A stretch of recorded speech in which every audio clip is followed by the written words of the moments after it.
To backup your library, open Settings, tap Library, then tap Backup and Restore.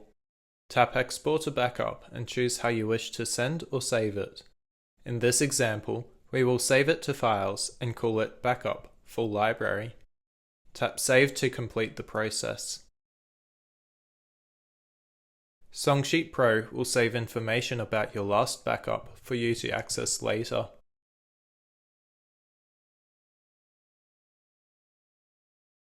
To restore a backup, open Settings, tap Library, then tap Backup and Restore. Tap Restore Library, then select the backup file you wish to restore. SongSheet Pro will ask for confirmation before replacing your library.